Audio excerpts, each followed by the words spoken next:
Marcus Thompson stood outside the grand entrance of First National Bank, his shoulders straight despite the worn uniform that hung slightly loose on his tall frame. The morning sun caught the faded brass buttons of his security guard outfit, revealing their dull sheen that spoke of many years of service. His black boots were polished to a mirror shine, a habit he had never abandoned from his military days, even though the leather showed creases and scuffs that no amount of care could completely erase. The bank employees streamed past him as they arrived for work, their designer shoes clicking against the marble steps.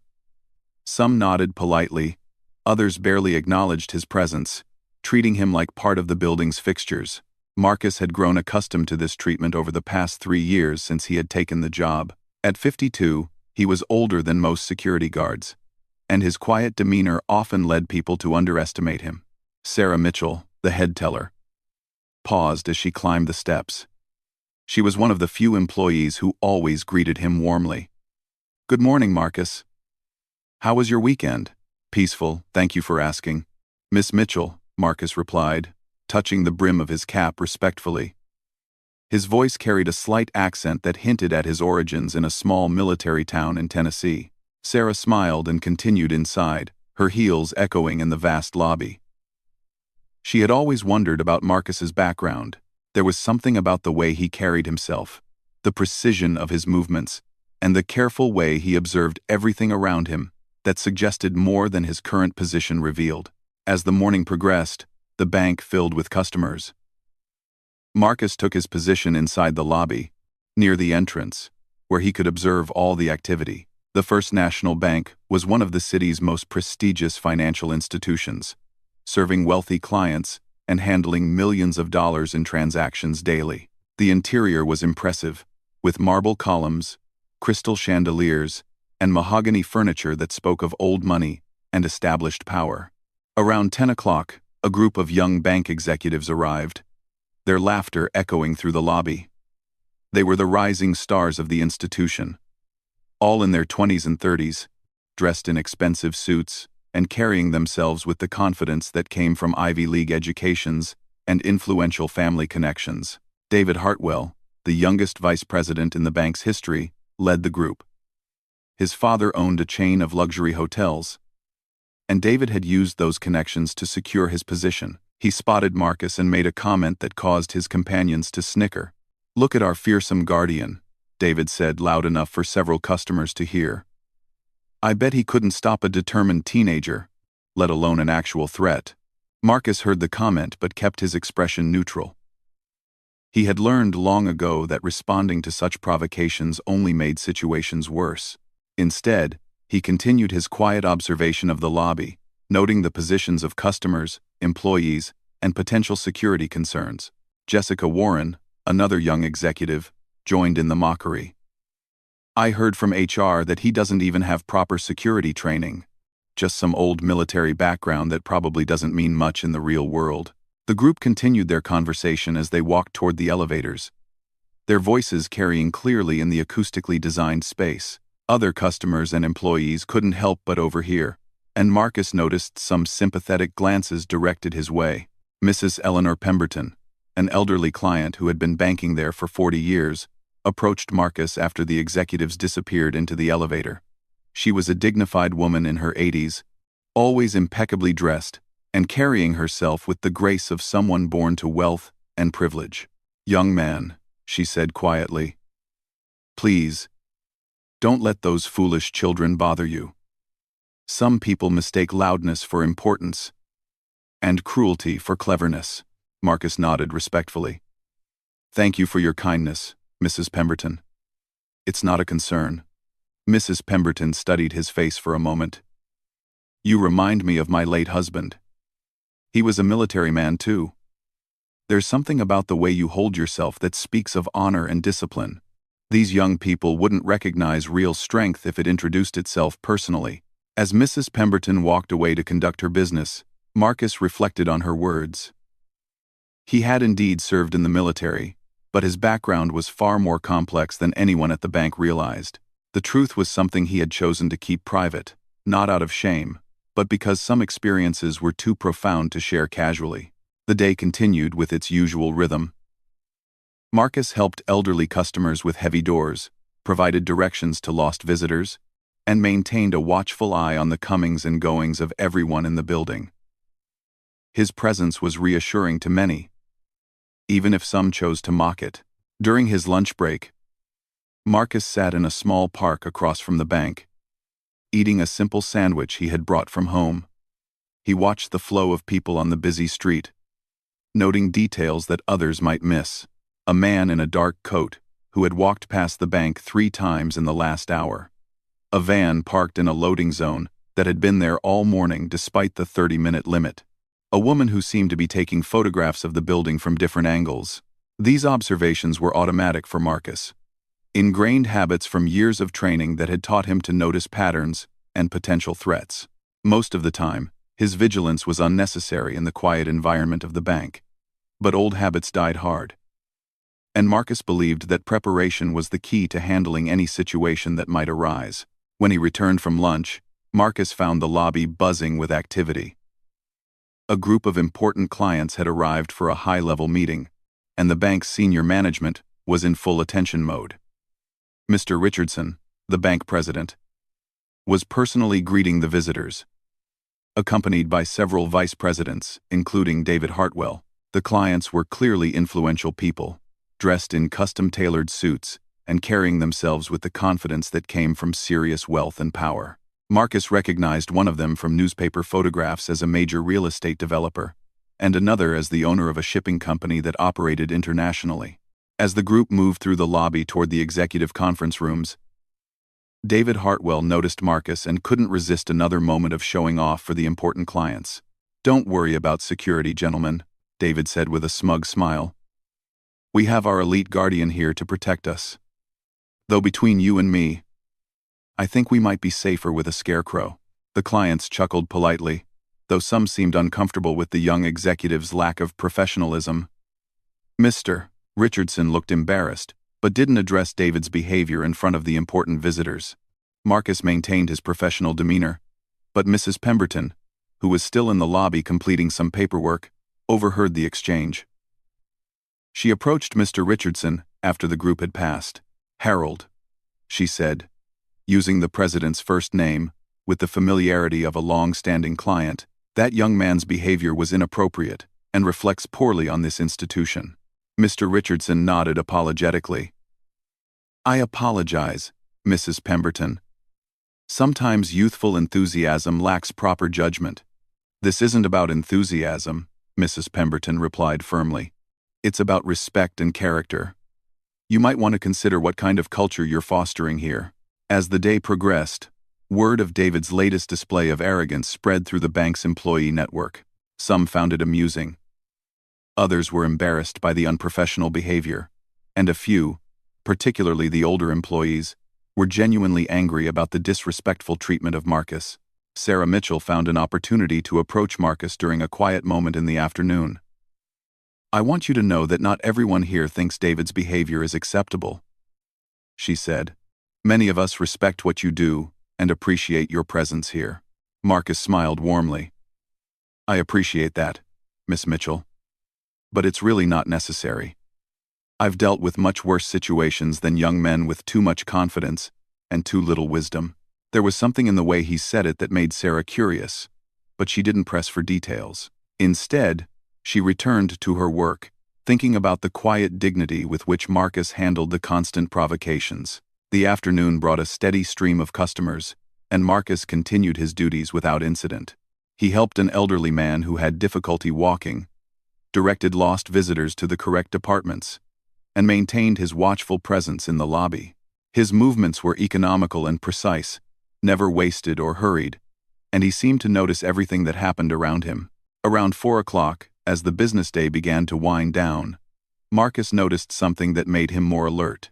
The man in the dark coat whom he had observed earlier was back, this time entering the bank and looking around nervously. The van that had been parked outside was still there, and now Marcus could see someone sitting in the driver's seat. Marcus didn't alarm anyone or make any obvious moves, but he subtly positioned himself where he could observe the nervous man more closely, while maintaining a clear view of the front entrance. Years of training had taught him that most threats revealed themselves through behavioral patterns long before they became obvious to others. The nervous man approached the information desk and asked several questions about the bank's layout and security procedures. The young clerk answered helpfully, not recognizing anything unusual about the inquiries. Marcus, however, noted the specific nature of the questions and the way the man's eyes kept moving to the positions of cameras and security devices. As closing time approached, the bank began its end-of-day procedures. Customers were politely informed that the lobby would be closing in 15 minutes, and employees began securing their workstations. Marcus remained at his post, but his attention was focused on the nervous man, who seemed reluctant to leave. David Hartwell emerged from the elevator with his group of executive friends, still basking in the successful meeting with the important clients.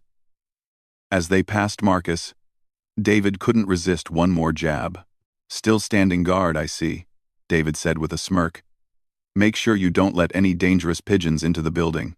His friends laughed, but their amusement was interrupted by a commotion near the front entrance. The nervous man had suddenly become agitated, raising his voice at the security desk and demanding access to areas of the bank that were restricted to employees only. Marcus immediately moved toward the disturbance, his entire demeanor changing from quiet observer to focused professional.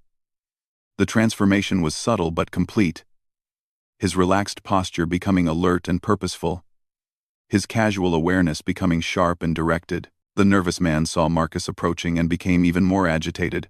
"Stay back," he shouted. "I know you're just some fake guard they hired to look impressive." Marcus stopped at a respectful distance, his hands visible, and his voice calm. "Sir, I'd like to help you with whatever you need. Can you tell me what's troubling you?" The approach was classic de-escalation technique, but David Hartwell and his friends saw it as an opportunity for more mockery. "Look at him, trying to be a real security officer," David whispered loudly to his companions. "This should be entertaining." But Mrs. Pemberton, who was still in the lobby, watched Marcus with growing recognition. Something about his stance, his voice, and his professional handling of the situation triggered a memory of her late husband's descriptions of military bearing under pressure. The nervous man continued to shout, attracting the attention of everyone in the lobby. Other customers moved away from the commotion, and several employees looked uncertain about how to handle the situation. The bank's standard procedure was to call the police for any security incidents, but the man hadn't actually done anything illegal yet. Marcus continued his calm approach, speaking in a steady voice that somehow managed to project both authority and reassurance. "I understand you're upset, sir. These things can usually be worked out if we talk about them calmly. Why don't you tell me what you're trying to accomplish today?" The man's agitation seemed to increase rather than decrease. "You don't understand anything. None of you understand what's really going on here." David Hartwell rolled his eyes dramatically. "This is pathetic. Our security expert can't even handle one confused customer. Should we call the real authorities, or are we going to watch this comedy show all day?" But as David spoke, Marcus's trained eye caught something that made his blood run cold. The nervous man's jacket had fallen open slightly, revealing what appeared to be the edge of a tactical vest underneath his clothing. More concerning, the man's hand kept moving toward a bulge in his jacket that had the distinctive shape of a concealed weapon. Marcus's entire assessment of the situation changed in an instant. This wasn't a confused or upset customer. This was a potential threat that required immediate and professional attention. The months of routine had not dulled his instincts, and years of specialized training kicked in automatically. Without changing his calm demeanor or alerting the man to his suspicions, Marcus began to subtly position himself between the potential threat and the other people in the lobby. His movements were so smooth and natural that most observers didn't notice the tactical repositioning. Mrs. Pemberton, however, recognized what she was seeing. Her husband had described similar moments from his military service, when trained soldiers shifted from peaceful interaction to combat readiness without telegraphing their intentions. She quietly moved toward the exit, understanding that something serious was developing.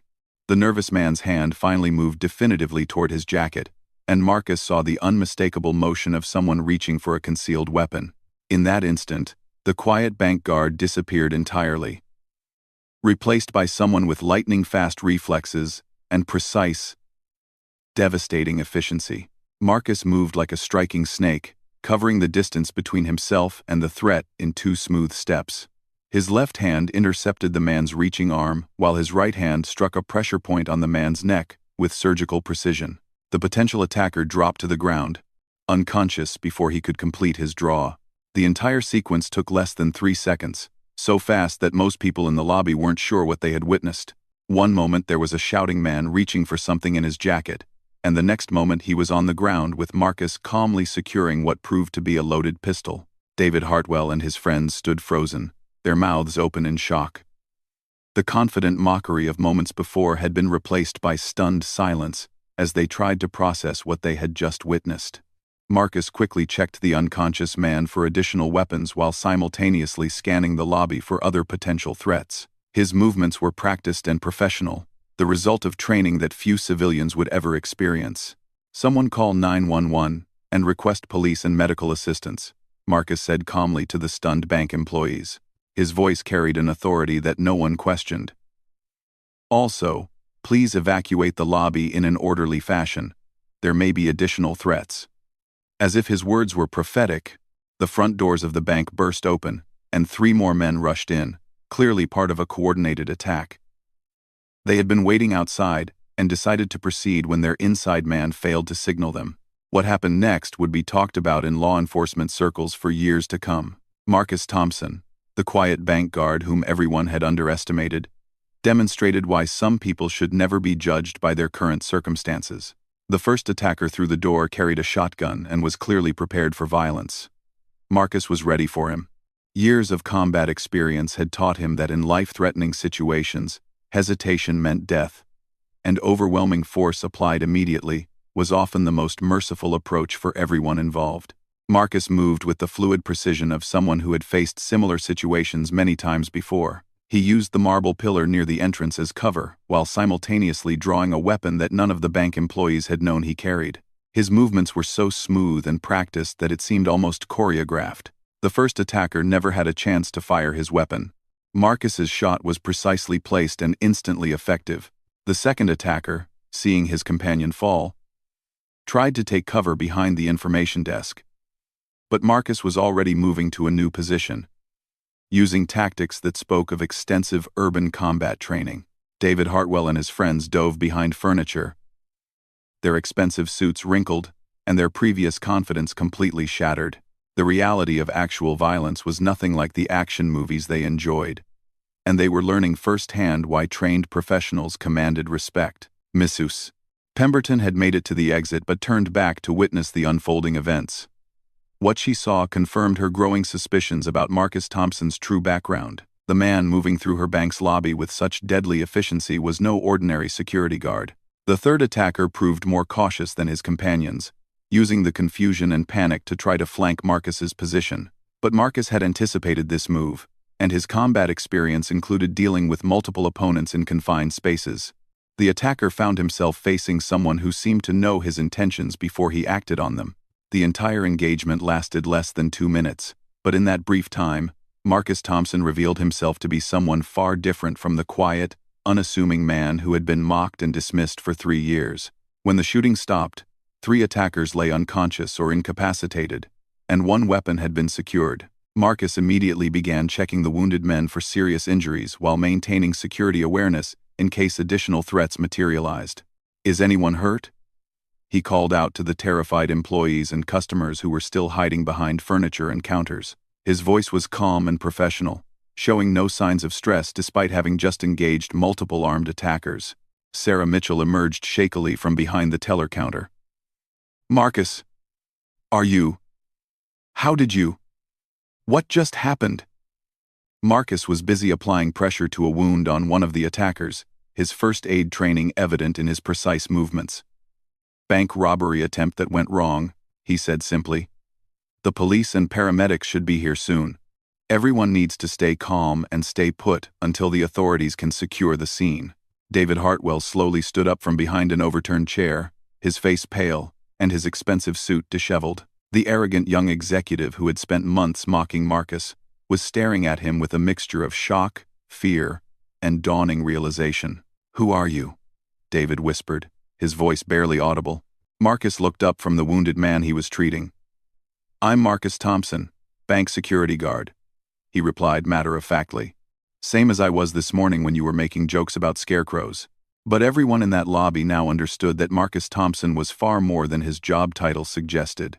The question was, exactly who was this man who had been working quietly among them for 3 years, and why had he never revealed his obviously extensive combat training and tactical expertise? The sound of sirens in the distance announced the approach of law enforcement. But for everyone who had witnessed the last few minutes, the real investigation was just beginning. Marcus Thompson had secrets, and after what they had just seen, those secrets were suddenly very important to understand. As police cars pulled up outside the bank, Mrs. Pemberton approached Marcus, who was still providing medical care to the wounded attackers. "Young man," she said quietly, "I think it's time people knew who you really are." Dram. Dram. Dram. Dram. Marcus looked at her with eyes that held depths of experience no one had previously noticed. "Ma'am, I'm exactly who I said I was. Everything else is just details, from a different life." But as the police officers entered the bank and began securing the scene, it became clear that those details were about to become very relevant indeed. Marcus Thompson's quiet years of anonymity were coming to an end, whether he wanted them to or not. Detective Ray Morrison had been investigating bank robberies for 15 years, but he had never walked into a scene quite like this one. 3 unconscious suspects, 1 secured weapon, multiple witnesses, and a security guard who seemed more composed than anyone else in the building despite having just engaged multiple armed attackers. Morrison's experienced eye immediately noted several unusual details. The placement of the incapacitated suspects suggested tactical movement and professional neutralization techniques. The precision of Marcus's actions indicated training far beyond what any civilian security course would provide.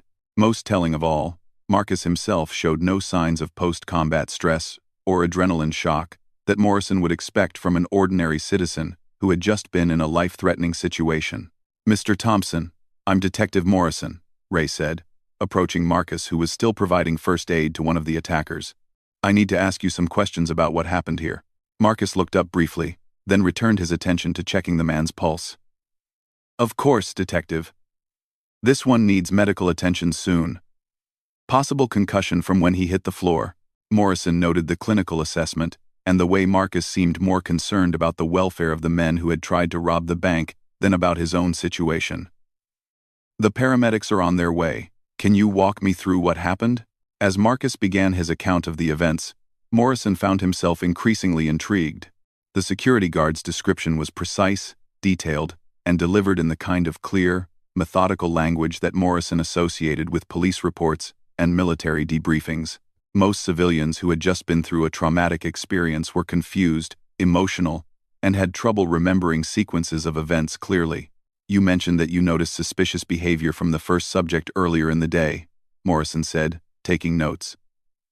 "Can you be more specific about what caught your attention?" Marcus provided a comprehensive description of his observations, including details about timing, body language, and behavioral patterns that impressed the detective. This wasn't casual people watching. This was professional surveillance awareness. "Mr. Thompson," Morrison said, lowering his notebook, "I have to ask, what's your background? Because what you've described here, and what witnesses say you did, suggests training that goes well beyond ordinary security work." Before Marcus could answer, David Hartwell approached them, still visibly shaken but apparently compelled to insert himself into the conversation. "Detective, this man has been working here for 3 years as a security guard. We had no idea he could. I mean, nobody knew he was capable of.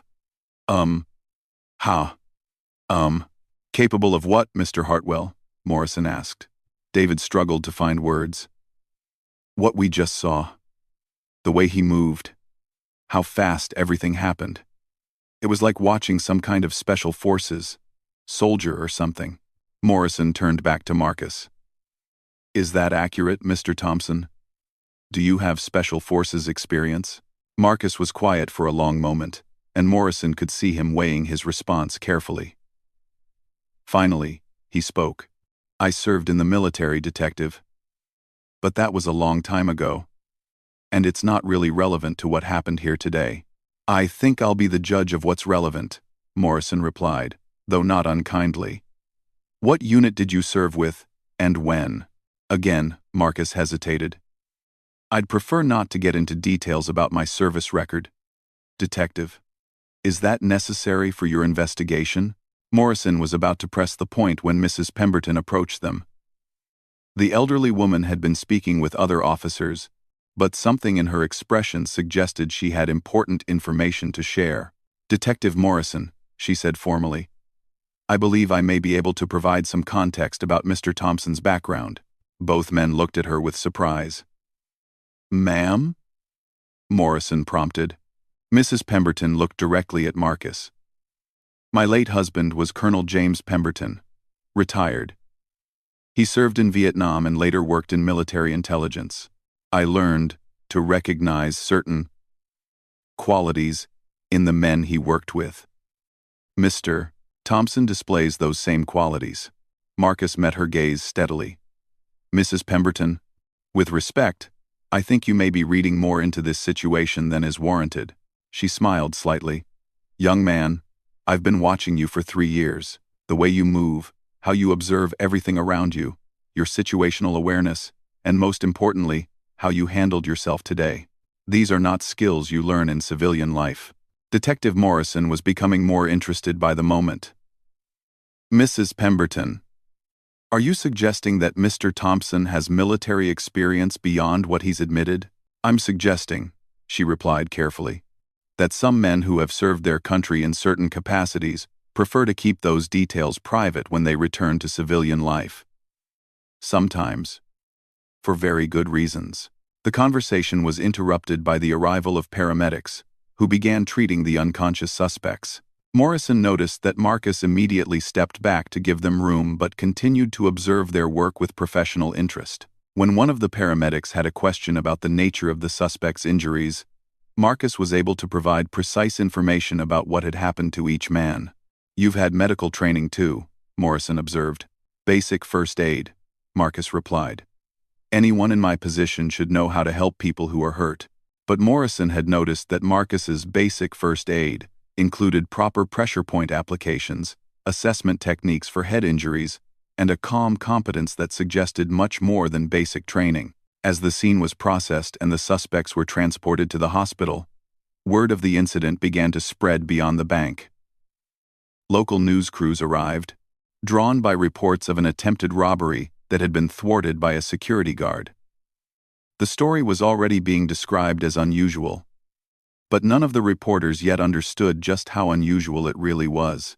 Sarah Mitchell found an opportunity to speak with Marcus as the formal interviews were winding down. Marcus, I have to ask. The way you handled this situation, it was like you knew exactly what to do, like you'd been in situations like this before. Marcus was cleaning up the lobby area, straightening furniture and making sure nothing dangerous had been left behind. Miss Mitchell, sometimes people surprise themselves with what they're capable of when they need to protect others. But this wasn't surprising yourself, she pressed. This was professional. Like muscle memory. Marcus paused in his work. Sometimes old training stays with you longer than you expect. What kind of training, Marcus? Before he could answer, Mr. Richardson approached them, looking both relieved and concerned.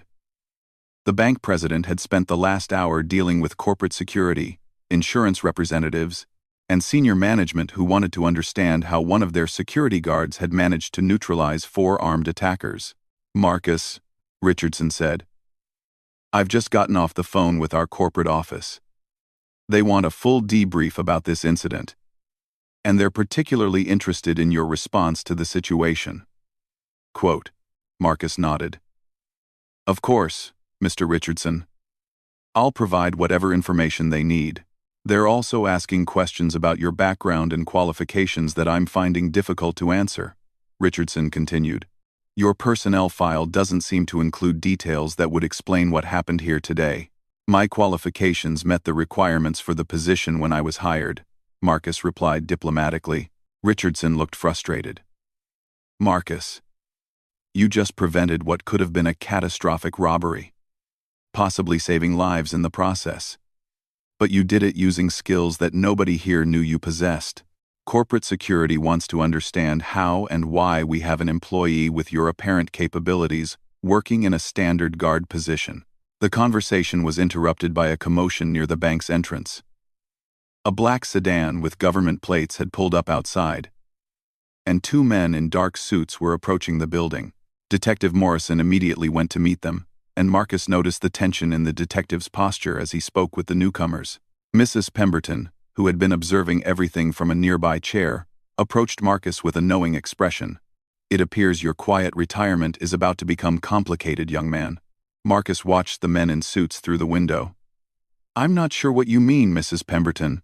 Those gentlemen are not local law enforcement," she said quietly. "And they're not here by coincidence. Someone has been making phone calls about you, Mr. Thompson." As if to confirm her words, Detective Morrison approached them with one of the suited men. "Mr. Thompson, this is Agent Collins from the FBI. He'd like to speak with you."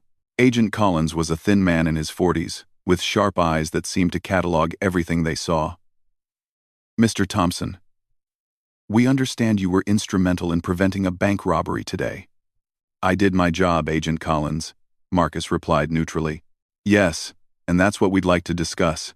Your job, your qualifications, and particularly, your methods." Collins paused. "We've received some interesting information about the way you handled this situation. Information that suggests you may have training and experience that wasn't included in your employment background check." Marcus remained silent, and Collins continued. "Mr. Thompson, we're not here to cause you problems, but when someone demonstrates the kind of tactical skills you showed today, it raises questions about where those skills came from. 1. I understand your curiosity, Agent Collins, but I'm not sure how my background is relevant to your investigation of today's incident." Collins smiled slightly. "Well, that depends on what your background actually is, doesn't it?" The agent pulled out a tablet and showed Marcus a photograph. It was a military identification photo from years earlier, showing a younger version of Marcus in uniform. Sergeant Marcus Thompson, 75th Ranger Regiment. Later transferred to Special Operations. Service record partially classified. Marcus looked at the photograph but said nothing. "The question, Mr. Thompson, is why a decorated Special Operations veteran with advanced tactical training is working as a bank security guard under circumstances that seem designed to hide his qualifications." Mrs. Pemberton stepped forward. "Agent Collins, perhaps this conversation would be more appropriate in a private setting." Collins looked at her with surprise. "Ma'am, this is a federal investigation, and Mr. Thompson is entitled to privacy and legal representation, if he chooses," she replied firmly. "Particularly given that he appears to be the victim of an attempted robbery rather than a suspect in any crime." Detective Morrison nodded in agreement. "The agent has a point, Collins. Thompson prevented a crime here. He's not under arrest or even officially under suspicion of anything." Agent Collins looked frustrated but backed down slightly. "Mr. Thompson, we're simply trying to understand the situation. Your response to today's incident was exceptional, and your background suggests capabilities that most people would find surprising in a bank security guard." Marcus finally spoke. "Agent Collins, I served my country for many years. When my service ended, I chose to live quietly and work in a job that allowed me to help people in small ways. I don't see anything suspicious or unusual about that choice, except that your quiet job just involved neutralizing 4 armed attackers with techniques that most special operations veterans would find impressive." Collins replied. The conversation was becoming tense, and other people in the bank were beginning to notice. David Hartwell, who had been listening from nearby, was staring at Marcus with an expression that mixed awe with embarrassment as he finally understood the caliber of the man he had been mocking for 3 years. "Sergeant Thompson," Collins said, emphasizing the military rank, "we'd like you to come with us for a more detailed discussion about today's events and your background." "Am I under arrest?" Marcus asked calmly. "No." "Then I think I'll stay here and finish dealing with local law enforcement," Marcus replied. If you have specific questions about my actions today, Detective Morrison can coordinate with you. Collins looked like he wanted to press the issue, but Mrs. Pemberton stepped forward again. Agent Collins, I'm Eleanor Pemberton. My late husband was Colonel James Pemberton. If you need character references for Mr. Thompson, I'd be happy to provide them. The mention of Colonel Pemberton's name clearly had an effect on Collins. He looked at Mrs. Pemberton with new respect and something that might have been recognition. Mrs. Pemberton, I knew your husband by reputation. He was highly regarded in intelligence circles. Then you'll understand when I tell you that James would have recognized immediately what we all witnessed today.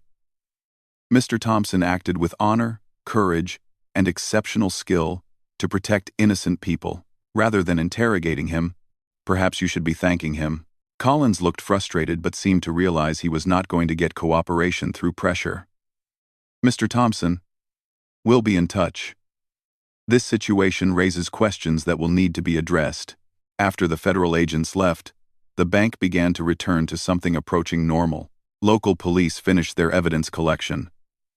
The last of the injured suspects was transported to the hospital, and employees began the process of securing the building and dealing with the disruption to their operations. Marcus found himself surrounded by coworkers who were seeing him in an entirely new light. Sarah Mitchell, who had always been friendly, now seemed almost intimidated by what she had learned about his background. David Hartwell and his group of executives were nowhere to be seen, having apparently decided to make themselves scarce after their earlier behavior. Detective Morrison approached Marcus one final time before leaving.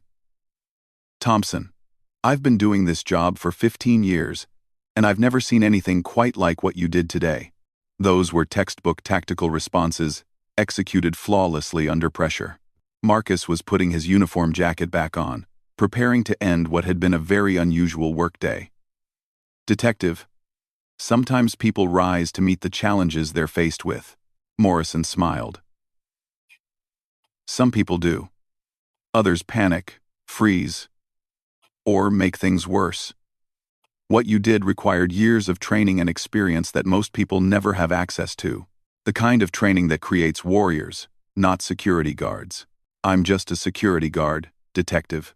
Everything else is in the past. Morrison handed Marcus a business card. Maybe, but I have a feeling this isn't over.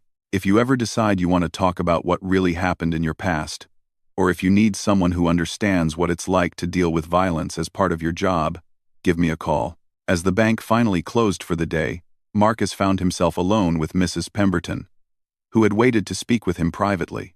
Young man, she said gently, you've spent 3 years trying to live anonymously, haven't you? Marcus looked out at the street where the last of the police vehicles were pulling away. Mrs. Pemberton. Sometimes it's better to leave the past in the past, even when that past involved serving your country with distinction. Marcus turned to face her. Especially then. She studied his face carefully. What happened over there, Marcus? What made you want to disappear from the world you once knew? Close. For a moment, Marcus's carefully maintained composure seemed to waver. In his eyes, Mrs. Pemberton glimpsed something painful and profound, the kind of experience that changed a person permanently. Sometimes, ma'am, the things you have to do to protect people leave marks that don't heal easily. Sometimes the best thing you can do is find a quiet place where you can help people in simple ways without having to make the hard choices anymore. Mrs. Pemberton nodded with understanding. And you thought you could do that here? I thought I could do that here, Marcus agreed. But it seems like the past has a way of catching up with you, whether you want it to or not. She placed a gentle hand on his arm. Marcus, what you did today saved lives. Whatever happened in your past, whatever choices you had to make, today you were a hero. Don't let anyone make you feel otherwise. As Marcus walked to his car in the employee parking garage, he reflected on Mrs. Pemberton's words. He had indeed been trying to live quietly, to find peace after years of making life and death decisions in places where there were no good choices, only necessary ones.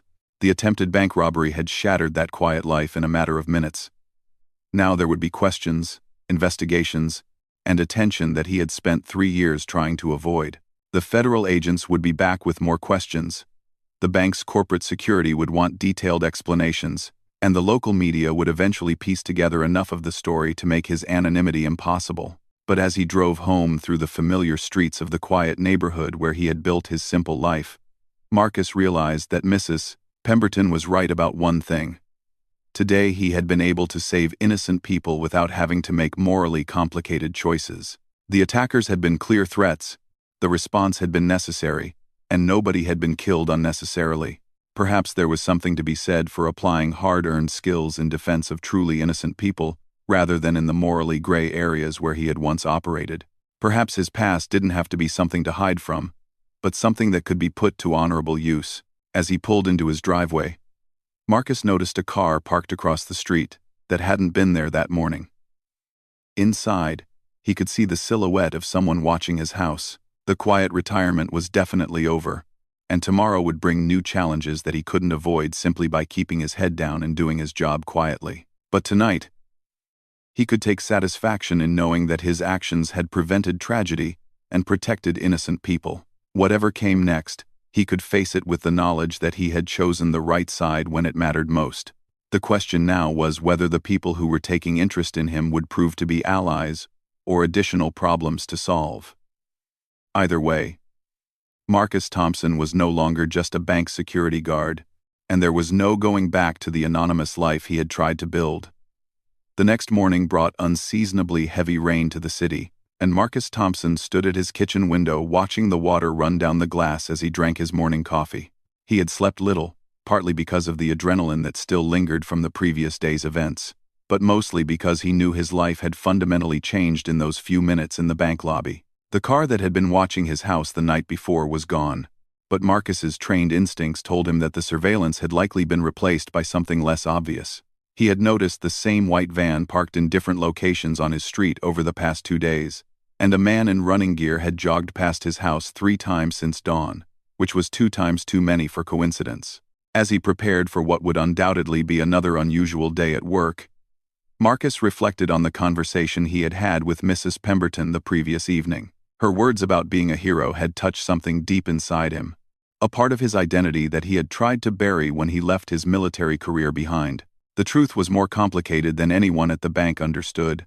Marcus Thompson had indeed served with distinction in the 75th Ranger Regiment, but his transfer to Special Operations had taken him into a world where the lines between right and wrong became increasingly blurred. He had been part of operations that were classified at levels that most people couldn't imagine, conducting missions in countries that officially didn't exist on any government maps. The skills he had displayed at the bank were real, but they represented only a small fraction of his actual capabilities. His training had included advanced combat techniques, intelligence gathering, psychological operations, and other specializations that were designed to create the kind of soldier who could operate independently in hostile territory for extended periods. The problem was that those same skills, when applied in certain contexts, required making choices that haunted a person long after the missions were completed. Marcus had saved many lives during his service, but he had also been forced to take actions that, while necessary and authorized, had left psychological scars that civilian life couldn't easily heal. His decision to work as a bank security guard had been deliberate. It was a job that allowed him to help protect people without the moral complexity of his former life.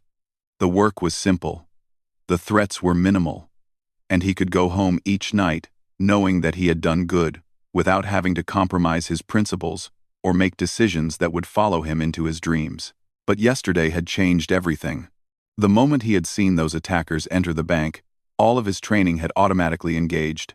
He had responded with the full weight of his experience and capabilities, and now there would be no way to return to the quiet anonymity he had sought. Marcus finished his coffee and prepared to leave for work, knowing that today would bring new challenges.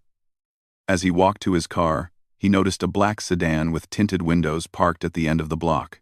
The vehicle wasn't attempting to hide, which suggested that whoever was watching him wanted him to know about the surveillance. The drive to work took him through the downtown area where the bank was located, and Marcus noticed that several news vans were already setting up outside the building. The story of the attempted robbery had apparently gained more attention overnight, and reporters would be looking for interviews with anyone connected to the incident. Marcus parked in the employee garage and used the rear entrance to avoid the media presence at the front of the building. As he walked through the bank's corridors toward the lobby, he could hear the buzz of conversation from employees who were clearly discussing the previous day's events. When he reached the security office to check in for his shift, Marcus found Detective Morrison waiting for him, along with a woman he didn't recognize. She was dressed in a professional business suit and carried herself with the kind of confidence that suggested significant authority. "Mr. Thompson," Detective Morrison said, "this is Colonel Janet Richards from the Pentagon. She'd like to speak with you." Marcus looked at Colonel Richards with interest. She was probably in her late 40s, with short gray hair and eyes that seemed to assess everything they saw. Her uniform was crisp and bore decorations that Marcus recognized as indicators of extensive combat experience and high-level security clearances. "Sergeant Thompson," Colonel Richards said, using his former rank. "Or do you prefer Mr. Thompson now?" "Mr. Thompson is fine, Colonel," Marcus replied. "I've been retired for several years." Colonel Richards smiled slightly. "Retired, yes. But not forgotten. Your actions yesterday have attracted attention from some very high levels of government, Mr. Thompson. People who remember your service record and are curious about why someone with your capabilities has been working in civilian security." Marcus felt a familiar tension building. "Colonel, my service record was classified for good reasons. I assumed it would stay that way. Under normal circumstances, it would. But yesterday's incident has created some unusual circumstances." Colonel Richards gestured toward the security office. "Could we speak privately?" Detective Morrison nodded and left them alone. Marcus followed Colonel Richards into the small office, noting that she had positioned herself where she could observe both him and the door, a tactical awareness that suggested she understood exactly who she was dealing with. "Mr. Thompson," she began, "I'm going to be direct with you.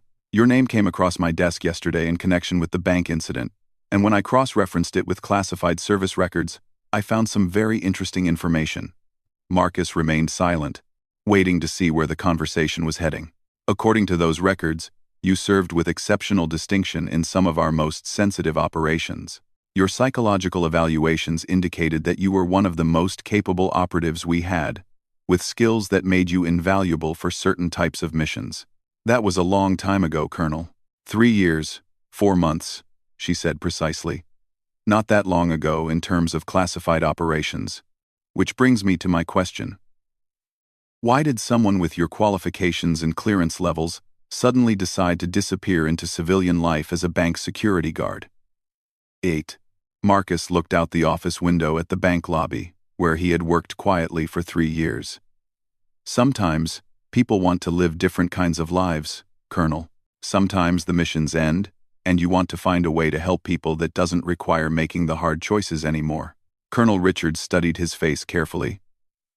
"What happened on your last mission, Sergeant Thompson?" The question hung in the air between them, and Marcus felt the familiar weight of memories he had been trying to leave behind.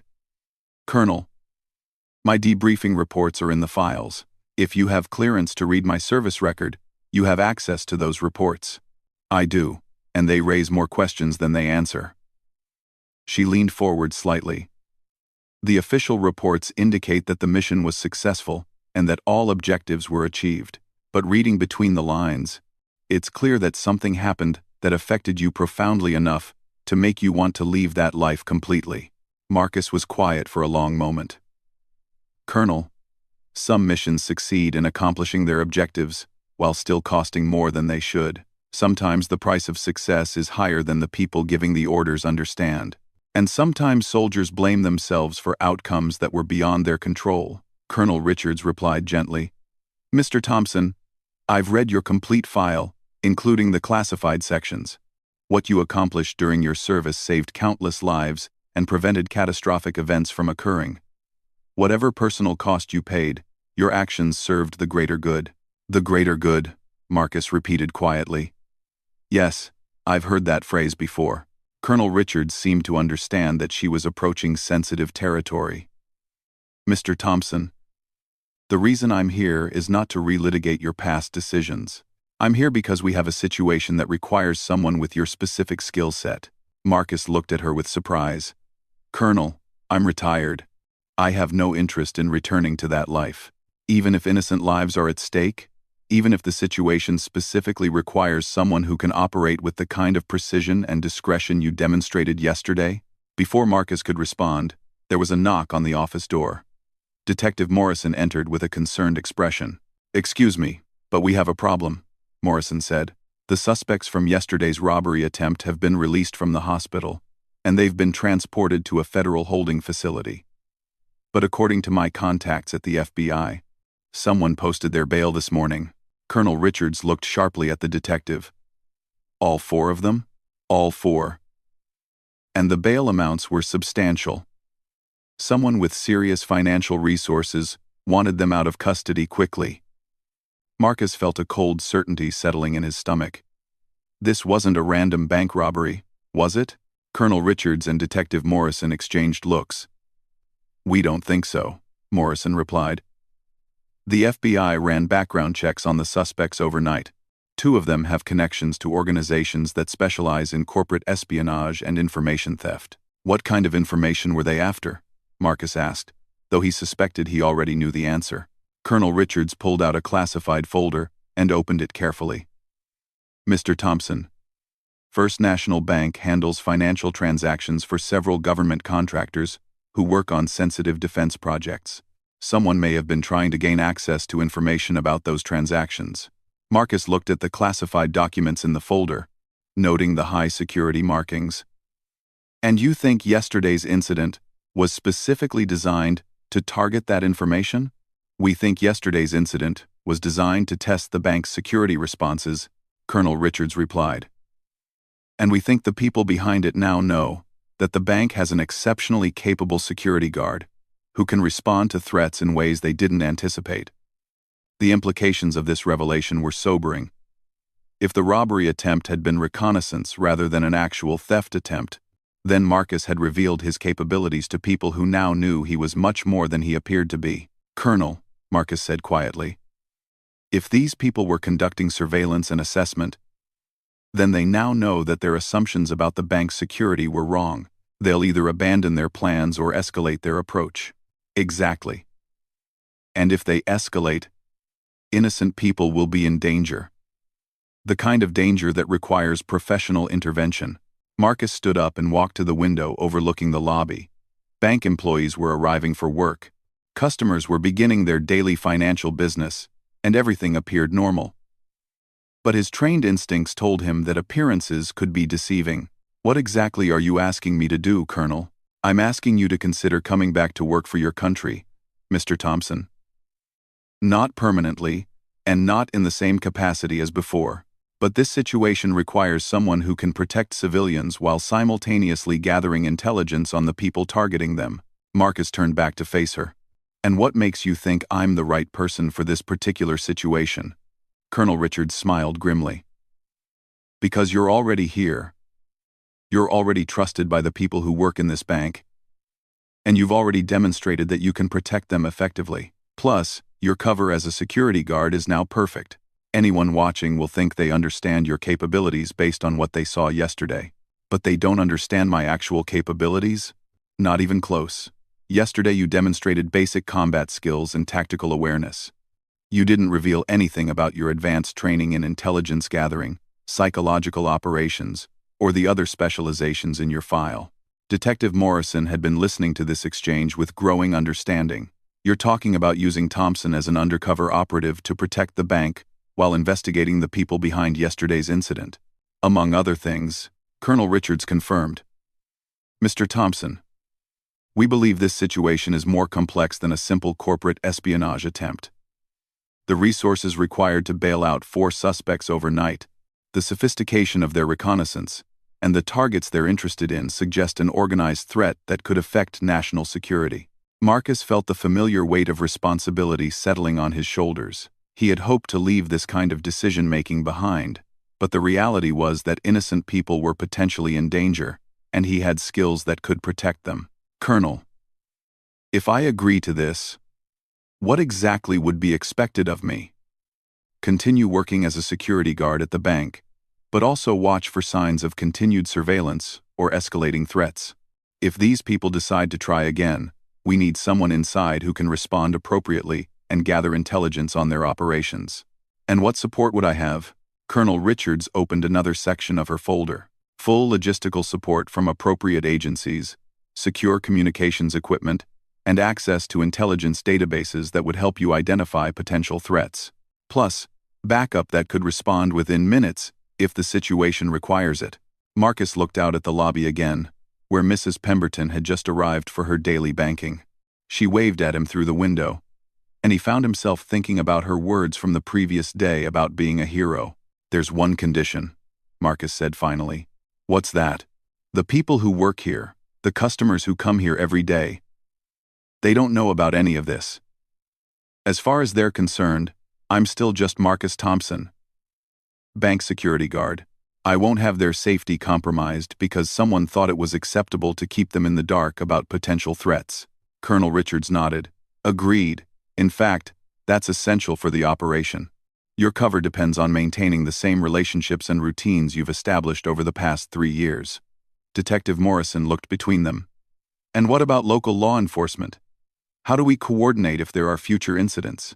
"You'll be briefed on the situation and given direct contact information for federal support," Colonel Richards replied. "But the goal is to prevent future incidents rather than respond to them." Marcus made his decision. "All right, Colonel, I'll do it. But I want one more thing." "What?" "I want a guarantee that if this situation escalates beyond what can be handled safely, the civilians in this bank will be evacuated and protected, regardless of what that might mean for the operation." Colonel Richards extended her hand. "You have my word, Sergeant Thompson. Protecting innocent people is the primary mission objective." As Marcus shook her hand, he realized that his quiet retirement was truly over. But perhaps that wasn't entirely a bad thing. Yesterday had reminded him that his skills could be used to protect truly innocent people, and if there were threats developing against the bank and its customers, then those were exactly the kind of people who deserved protection. The conversation was interrupted by a commotion in the lobby.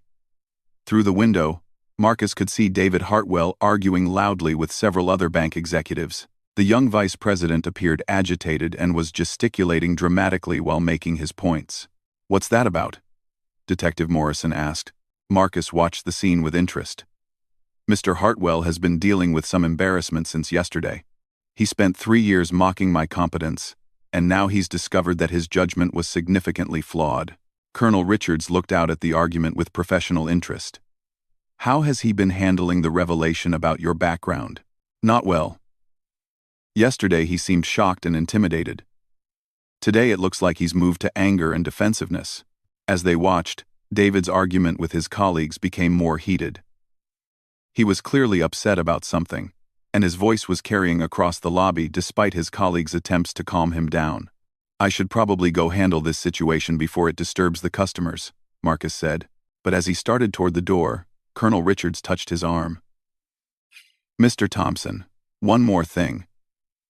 From now on, everything you observe here could be relevant to the larger situation.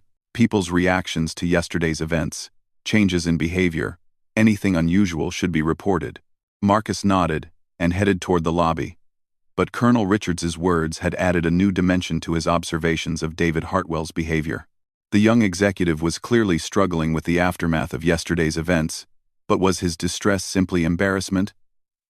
Or was there something more complex involved? As Marcus approached the arguing group, he noticed that David kept glancing in his direction, with an expression that mixed fear, resentment, and something else that might have been guilt. Whatever was troubling the young vice president, it was more than just professional embarrassment. And given what Marcus now knew about the possible complexity of yesterday's incident, David Hartwell's behavior had suddenly become much more interesting than simple workplace drama. The quiet bank guard was indeed gone forever. But in his place stood someone who was prepared to use all of his considerable skills to protect innocent people from threats they couldn't even see coming. The game had changed completely, and Marcus Thompson was ready to play it at the highest levels once again.